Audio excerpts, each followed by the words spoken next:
Welcome everybody to the 3.0 forum. It's the third time that this is happening. 1.0 and 2.0 was a lot about use cases in theory, proof of concepts, testing, etc. Will this 3.0 be the start, or has it already kicked in that we are in a production environment? How does the market look like? What are you playing with currently, Eric? Well, yeah, I guess I'll start with, it's very cool to be on such an esteemed panel of the visionaries who are changing capital markets. I definitely am the odd man out up here on stage. On Monday, we had a really fantastic announcement. 30+ organizations came together and announced the promotion of the Canton Network's Global Synchronizer, and Canton Coin have been put into production. This marks the official categorization of the Canton Network as a public permission network, which is a pretty cool distinction we'll talk about a little bit over this panel, I think. And you know what this means for me is that the tyranny of public permissionless and private permissioned is finally over. I want to thank the Linux Foundation. They're here. They supported this launch in a couple key ways. First, all the code for the Global Synchronizer and the Canton Coin have been open sourced and provided to the Hyperledger, soon to be LFDT, so that there's community governance over all the code of this service.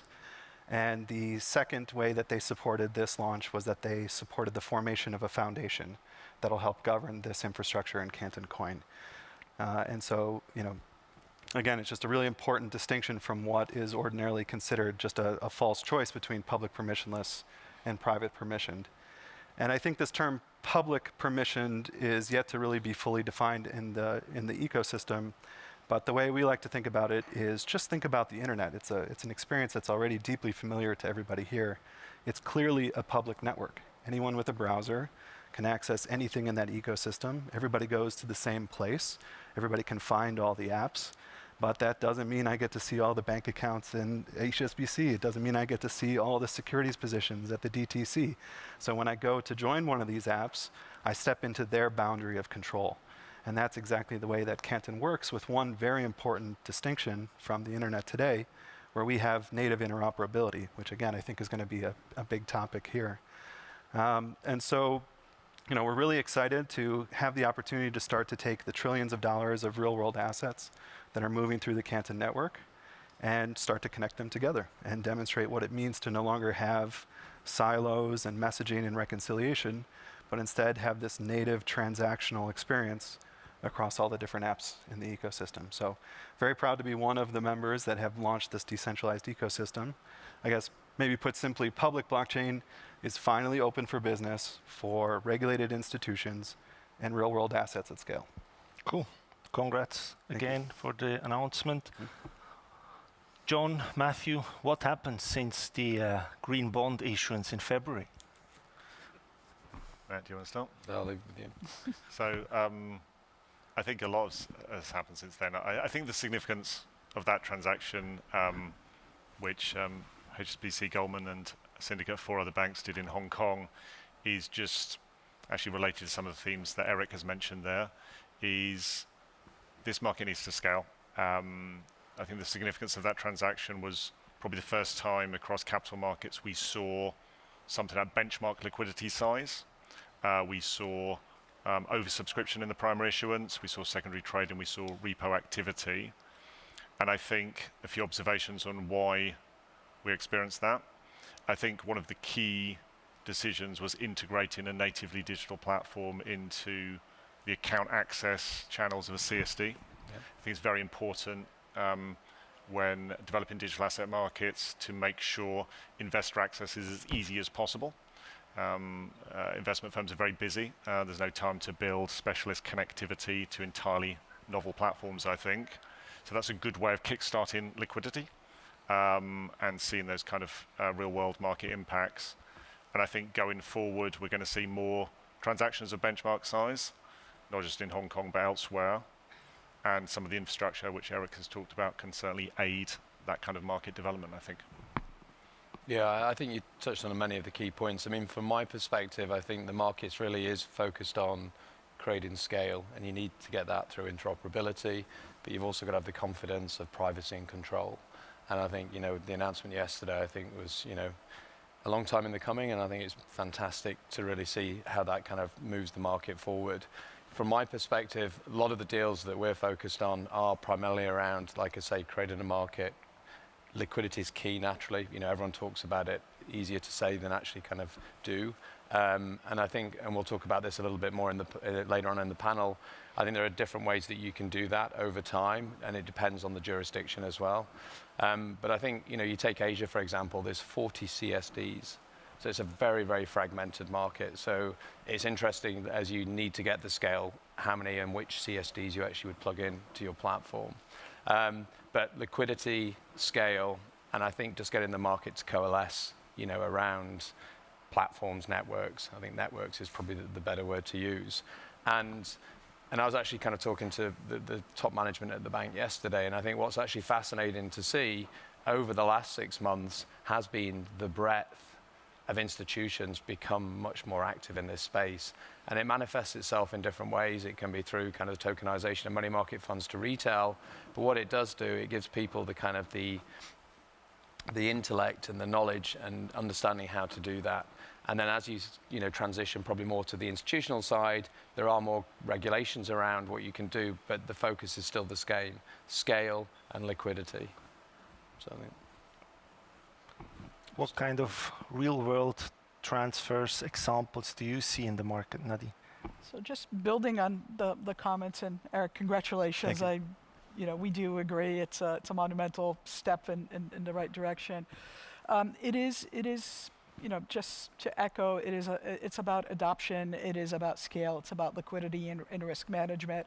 And it does start in the infrastructure. I mean, Matt just said how many CSDs we need to connect our platforms, and I think that is part the balkanization of the infrastructure for digital has been something that's kept us all back. So I think with Canton, what you do have is now we have the highway, and we've got to be able to build the rails or the cars that go on it in a way that's more where we talk to each other. And today we do have financial market infrastructure. I think the story of our demise has been greatly exaggerated. These FMIs will be around for a while. They will continue to provide that service. And the question is, how do we work with John and Matt and Nelson and everybody else to get a common infrastructure that's maybe at 80%, that talks to each other? I'm not telling everybody to leave their platforms. That is not realistic, but we do need to figure out a way to leverage things that are today operational so we can speed up that adoption. I think markets are getting anxious. I think our common investors are getting anxious. So it is really, you called it 3.0, it is really time to now to flip this equation and be able to speed up adoption. There's a lot of goodness in this technology, and we're not able to harvest it mainly because of our fragmentation. And actually kind of leaning in onto that, so John has developed his platform on DAML and the Canton protocol, and so have we. So now you've got this kind of broader Canton network. This ability to be kind of seamlessly interoperable, does whet the appetite and shows, how you can really start to build out that network. What we hope, in reasonably short order, as and when we as a US bank are able to participate on a public permission chain. Yeah, I think that too often the tokenization conversations you were having before were about how do I put an asset in the ecosystem, but if you think about a simple margin call, that turns around, triggers someone going into the repo market, taking some asset, turning it into cash, delivering cash. That's not just a couple different systems together. That's the margin system, the register of the security, the custodian that's facilitating it, the commercial bank, the cash system, and all that is really done quite sequentially today or with periods of risk. And so all that friction and risk is really what we're talking about removing in this process. But you can't think about tokenization as just a single asset. You have to think about it as a portfolio of systems that have to work together in concert. And so that's really why we designed the technology the way that we did. these two companies will always have their own infrastructure. To believe we're going to put them into some single shared governance system, a single platform between them, I think is quite naive. But they need to have all the experience as if they are in the same system. And again, we have elements of that in the internet. We're just missing this transactional side.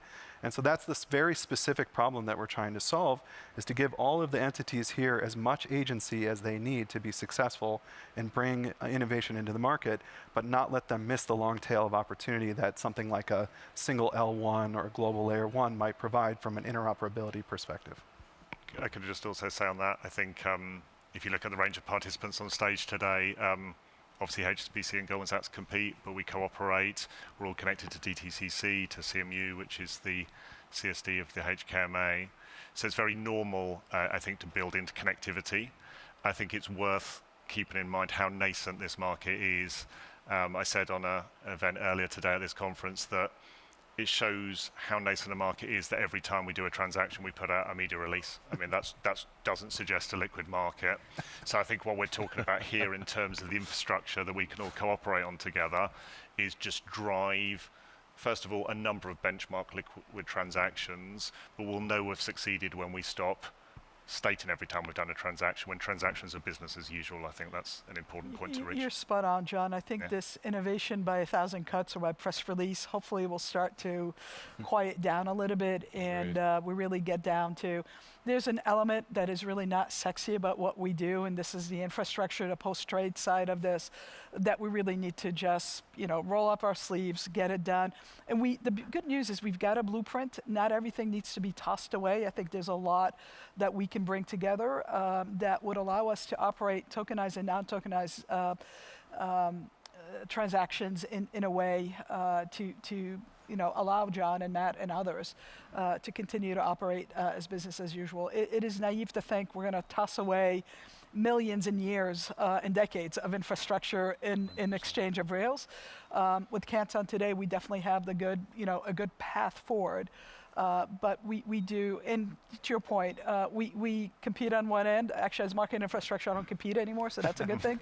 But the industry is very collegial. We compete on ends, and we work together. And this is a time for all of us to come together and build this new 3.0 infrastructure, to quote you, Darko. So back to your earlier question, Darko, about whether we are at which maturity level we are in. So I think John mentioned it.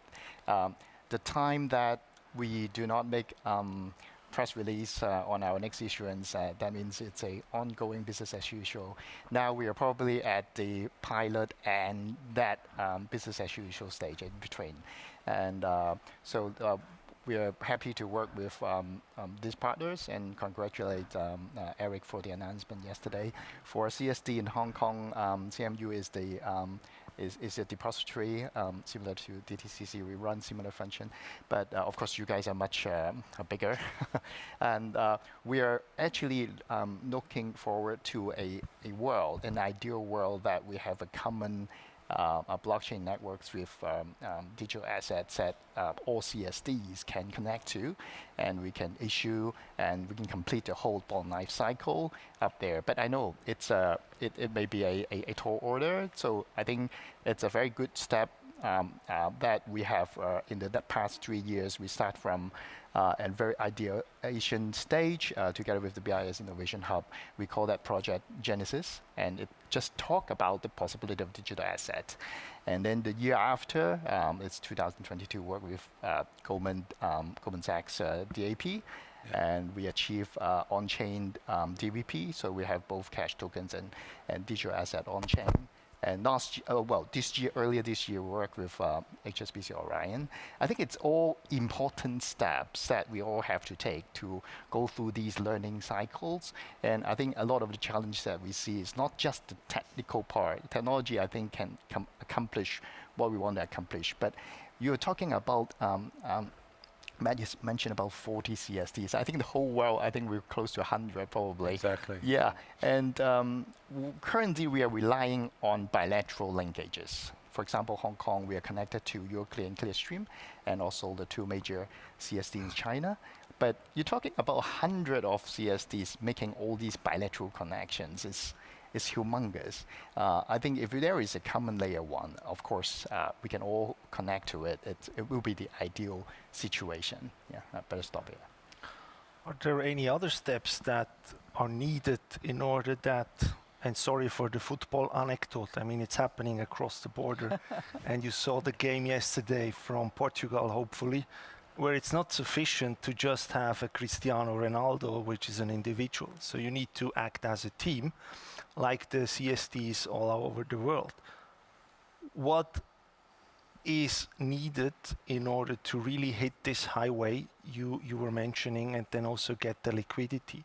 So do we need to solve interoperability in order to get liquidity and everybody playing as one team? Or what are the roadblocks that are still hindering to really go into business as usual without any announcements that somebody has done a transaction or so?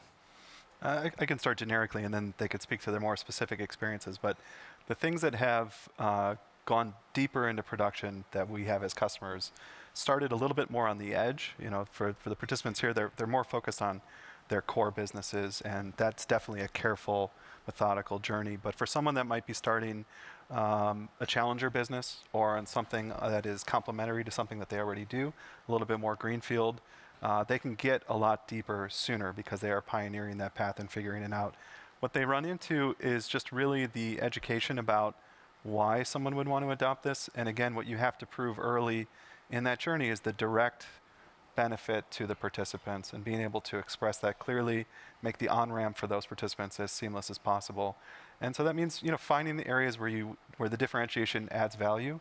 I think there's a lot of like wholesale innovation where everything is changing, and we're going to even challenge what's your role in this ecosystem. And I think that if you're going to upset the whole apple cart that much, you're creating a whole bunch of headwind. Whereas if you say, look, we're going to still connect these two ways to this system, and I'm going to change this one little part of the workflow, and I'm going to unlock a few $1 million of savings for all of our participants annually, that's a much easier sell. I think we tend to all try to do too much at first. I think because there's just a lot of enthusiasm, as you can hear from the stage. But if you temper your enthusiasm and say, let's solve a very discrete problem and just build on that and have a little bit more long-term patience, I think that's been the path for the larger volume by successful customers that we have so far. I mean, Eric, the challenge I've seen working in my old job, so John and I had a similar career path, and now is we're not taking this opportunity to try to reimagine our operating models, our distribution models, right? So where we're seeing people get stuck is, all right, I used to do it with 17 steps on Excel. I need to do it with 17 steps on DLT. Absolutely. And be interested in John and Matt and Nelson's opinion here is where I've seen success, where success is notable, is when people have had the courage of their conviction, have taken a step back and remodeled their approach, whether it's their operational approach, their risk thinking, or their distribution. So Nelson says, we've got to figure out a way to connect all these CSDs. I'm going in my head, well, maybe we do need to take a step back and figure out if there's a better way for us to interconnect rather than these bilateral connections that we have. I don't know if that is feasible or not, but that is something that we all owe it to ourselves. Look, I think it's a really good point, and I think the transaction that we did in Europe, albeit a year or two ago, year and a half ago, did just that. So we actually just wanted to see what the whole digitization of the life cycle would look without a CSD, which I know is a bit controversial maybe, but actually you can actually create an efficiency across the whole life cycle. So often when you have a CSD plugged in, it does give you access to liquidity, so there's kind of a longer term play to your point. So you're actually being a little bit more bold, but you can get the settlement within a short period of time, which you can with the CSD, but then the post-trade just becomes an awful lot more efficient. Your authoritative source of truth is the blockchain, and that to us actually kind of does present a unique model that is different to the status quo. I think both will work, and I think both will coexist. But I think as you look at trying to extract all the value from the underlying technology, I think that is a very good point to highlight. which, you know, as I said, is controversial. I think the US is I don't unique. think it's controversial, Matt. Yeah. I mean, I think there's a realization that the FMIs will play a different role, right? Yeah. And in the today in our environment, we sort of plug the inefficiencies of the market, right? And as custodians, you do the same thing, and as you do with the FMI. So that's why I said, like, the FMIs, I'm sorry, the blockchain allows us the opportunity to take a step back. So the FMIs will continue, like, somebody's got to provide a good control location. Somebody's got to manage that liquidity, but the roles that we'll fulfill will be different with different tools. That doesn't mean they get erased, but hopefully they'll get out of the way to be able to provide a lot more efficiency. And using the example of Europe, when you talk about some of the challenges, so I think it makes the whole life cycle much more efficient. The challenge we have is, because of CSDR, we can't create a secondary market. And so one of the things we're focused on is being active in the EU pilot to demonstrate that you can digitize the whole life cycle, you don't need a CSD, and you can actually use an MTF to create that secondary liquidity in the pilot. And that, you know, could be a good template for an alternative. Maybe I could say, just build on all those comments, and I agree with the direction of travel. I think if we take this up to the highest possible level, the way I see it, there's 3 stages in this market, and the first stage is where we perform a set of experiments and we admit that those experiments for market participants are just less liquid than conventional markets. We've done that at HSBC, and that's an important learning stage. I think the various transactions in Europe are examples of that. Yeah. The second stage, and I also agree, by the way, I don't think it's at all controversial not to use CSDs, because we're all trying out different things and creating facts on the ground, I would say.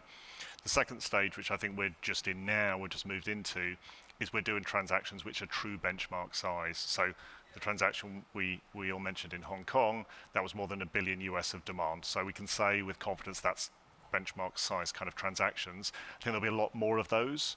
But I think it's the third stage which we need to focus on, because if it's worth doing all of this, it's worth doing it because it makes markets better, it makes them more liquid.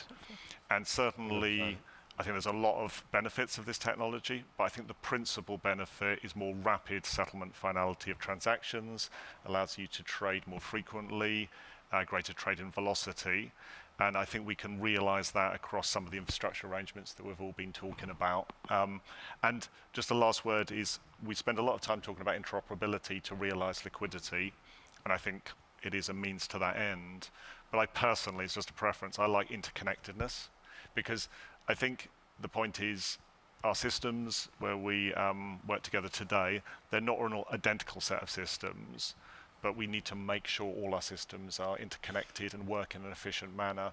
I think things like your announcement the last few days, Eric, just really help boost that and accelerate that progress. So I think that's an exciting way to get more liquidity into these products. One thing we've not really touched on, and actually if you look at the title of the actual panel, Transforming Institutional Capital Flows, and actually the use of the technology for moving collateral across the system. We had a conference last week, and I think a lot of people who came away from that were actually surprised by the sheer scale of activity already in that market. Now, the scale may be inter-affiliate, there may be some kind of interbank activity, but what was kind of striking was you're talking not hundreds of millions, you're talking tens and tens of billions. And to me, actually, that's the most exciting thing about the technology today. It's not something that's a pipe dream.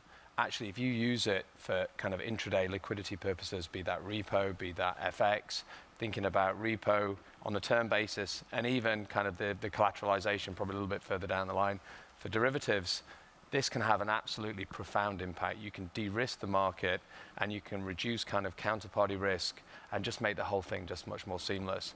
And that is something that actually can happen today. The trick is scaling it, which I think the market, is very focused on. And there's a number of, people who are working and involved in that space, and I see Ami over there. Give a shout out to him. And, I think that's really important because, we've done this on a micro level and shown to the firm we can actually create value, but others across the market have probably done it much bigger, and there's real value there today. Maybe Nelson, real example from the bond issuance. So what have been, because on your list of the announcement, a lot of law firms, we didn't touch on regulation, which I love as a lawyer, because at the end of the day, innovation happens first with the business, the front, that you do change your business and try to innovate. But there is always the last sword, which is the regulation, because you're in a heavily regulated environment. Yeah, totally. You know, the public internet was not regulated in the beginning, so that's why it can develop in today's shape, you know. But financial sector, unfortunately, we are heavily regulated, like it or not, but I think it's required because of our previous instance. So in our previous example, I think I probably used the HSBC Orion, probably is the more latest one. We actually hire 3 law firms to look at various different things. So a lot of the audience is sophisticated.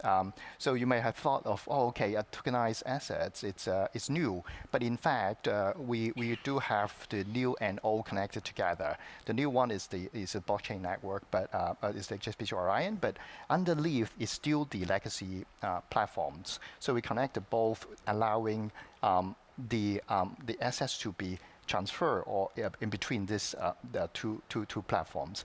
Why is that? Because the only by law, I think it is similar in other jurisdictions that you have designated systems that you can allow finality, transaction finality. So if you want to have the same finality for the tokenized asset layer, a typical steps that you will take is to make this tokenized platform as an extension of your existing platform. So that is legally one way to achieve that. Of course, you can amend the law, right? But I think the easiest way to achieve our common goal is how we can tokenize asset, allow wider participation. It's that one is actually one of the experience that we have, and we probably have spent.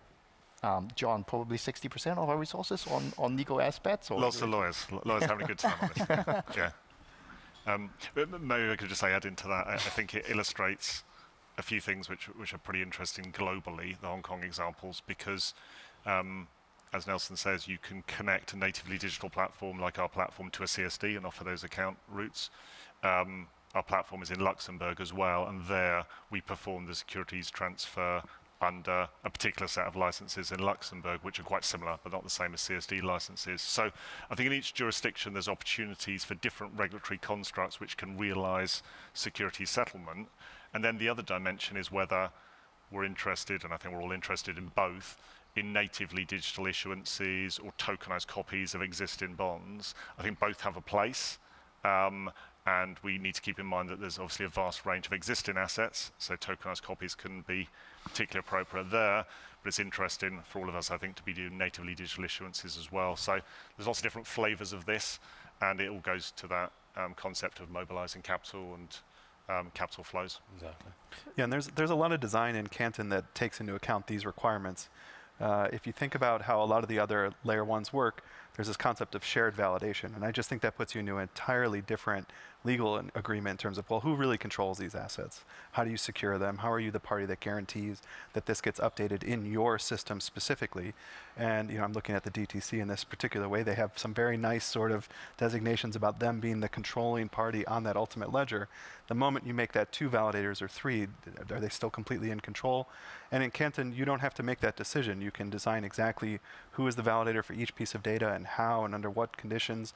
And so giving these parties the tools to meet all their control and existing regulatory requirements allows them to focus on more of the interesting regulatory things you've been talking about in terms of, can we settle this legally without a CSD? What does it mean to move this collateral across these borders? Instead of just trying to beg, please, please, please change the regulation so I don't have to control my asset anymore, and then I can get to this stuff. So we're really focused on making sure that we've designed this to give them the tools to not have to require a change to get to market now, and only to seek those for the additional benefits. I think that's a really important point. We've hidden behind the confusion around regulations for a while. That may apply to the crypto world, don't get me wrong, but in the markets we dabble in, I mean, we're of the position of, same asset, same risk, same regulation. Absolutely. And so as long as we operate under those premises, now it would be nice to have harmonized regulations, and maybe someday that will be a pipe dream. But for right now, we do believe that we have enough to be able to push adoption. We may need tweaks here and there, but I think it's all our common experience that when you do engage the regulators and you work with them, you eventually get to a good spot. May take longer than we'd like, but we eventually get there. So, you know, with the announcements that you have today, with some of the results that we've had from the various proof of concepts, there's really no reason why, if somebody really wants to digitize their environment, that we can't just push forward. So hiding behind the regulations, I think it's been something that we've been able to break down thanks to the pioneering work this you know, most people on this panel have done, and we just need to move forward. It's time. Agreed. It's really time. Yep. Awesome. Does it also help that probably in the media there is so much attention also on the retail side? I mean, many banks are now offering cryptocurrencies to their clients from an investment perspective, so it's seen as an asset class for clients. Does that help or does it harm at the end of the day for institutional flows? I think it sets more of a tone. I think this year when you think, which is probably what you're alluding to a little bit, so the SEC approving the Bitcoin ETFs, the ability to trade those, and hopefully the same is going to happen with ETH. Psychologically, that kind of changes the narrative at, you know, top of organizations, because suddenly you're bringing crypto into the kind of mainstream, if you will, with a product that has investor protections and can be traded in the way any other traditional asset can. And so that then makes people more positively predisposed to the broader use of the technology across the financial markets, as daft as it sounds. And so that's why this year you have seen this kind of psychological shift. You know, I've witnessed it, and I know many others I talk to across the market. So kind of indirectly, yes, I think it does have a very positive impact.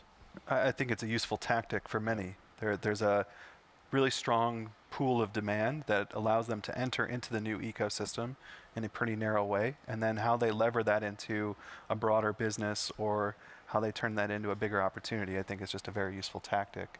And you know, it's not necessarily the strategy itself. Agreed. Every step is a good step. Yes, absolutely. Very good. But I always talk about this as well, and going back to Nadine's last point, if you actually look at kind of how the regulations have evolved over the last 4 years, it's mightily impressive actually when you take a step back. You know, across the globe, there's been huge progress. You've got clarity, and I think, you know, just re-emphasizing that point, I don't think you can really hide behind the regulations. And also the 60% of your budget going on legal costs is a bit scary. I know we've spent a fortune, but I think a lot of people have done the initial work, which I think is hugely helpful, and then people will be able to leverage that and hopefully not have to pay anywhere close to kind of what some of us have. I think also, Darko, as well as all these points about maturing regulation, I think it is in a very good state in an increasingly large number of jurisdictions. I think the other thing which has impeded progress over the last few years, but I think this is now on its way to getting solved, is having safe, reliable, general forms of digital money. So you touched on crypto there, but I think the conversations around wholesale CBDCs in jurisdictions which want to take that path, tokenized deposits, that's something we're very focused on, and I know other banks are as well. And I think having that money movement leg happening in a safe manner, which financial institutions are very comfortable with, will mean that we can exchange digital assets and tokenized copies of existing assets, realize that settlement finality for asset transfer in a more rapid manner. Again, that's my theme of accelerating the market, achieving transfers more quickly, freeing up cash, just going faster, but in a completely safe way that institutions are very comfortable with. So for me, the two things that have retarded development have been regulatory clarity and safe, reliable forms of digital money. I think one of those is mostly solved, and I think the second one is moving towards being solved, I think. Yeah, I mean, digital money is complicated. I mean, everyone desperately wants it on chain for all the reasons, you know, that are obvious, but it's complicated, you know, both at the sovereign level and, you know, even from a bank perspective. Last almost 4 minutes, let's look into the crystal ball and make some predictions for 4.0 next year. Woo. So I hope this panel will meet again next year. Starting with Nelson. What will you talk next year about? Shall we look at the Euro 2024 result first? No, kidding. So next year, I think well, it may not be a crystal ball, it's my wish that we can achieve some form of interconnectivity of multiple platforms to allow a much better asset mobility. And technology is there. I don't think it is limiting us for achieving that. I think all it takes is the stakeholders to get together. I hope that we would have more of a virtual global CSD structure around the world where we can move things in real time as we look at markets potentially starting to trade 24/7. I mean, it looks like it's gaining some momentum, that we can move things with intense velocity around the world. So, and hopefully reimagine the plumbing. Yeah, and I guess following on from that, I think from my perspective, seeing real scale through collateral mobility, because I think the whole market, buy, sell side, FMIs, all can benefit from that. And so seeing a proper commercialization, and then that's a really good blueprint in terms of the use of the technology. Yeah, I agree with those points. I think maybe the immediate thing will be benchmark transactions, benchmark size transactions, particularly in fixed income, becoming just BAU, as I said earlier. Yeah. I think we're going to see those happening more frequently. And as those happen more frequently and people start to pay attention, I think the points that Nadine and Nelson and Matt have made, just infrastructure becoming more interconnected, more collateral movement, and just realizing the value of the pieces we've all put in place over the last couple of years. I can think that's perfectly realistic. One of the broad adoption of the Canton network. There you go, teeing you up nicely. Yeah, the thing that will happen by this time next year is we will knock down this really strict split between crypto native and TradFi. When you look at who are the challengers and who are really driving the crypto native ecosystem, you find legitimate institutions. You know, you look at the yield-bearing stable coins or tokenized money market funds, that yield is being generated in the spot US Treasury repo markets. So can we take someone that is issuing a crypto native brand new asset and tie its yield and its workflows into TradFi things like repo so that the creation redemption of this new asset is seamless relative to the risk markets that it's backed by. And so we'll use a lot of those new challenger ecosystems and their large TradFi participants to start to break down this really strict barrier between the two worlds and really leverage Canton to start to bridge the gap between them selectively where it makes sense and where it's advantageous for all the participants. Awesome. Thank you very much. Thank you. Nadine and gentlemen, it was amazing to have you in the panel. Thank you very much. And I hope you enjoyed this session. Thank you. Thank you.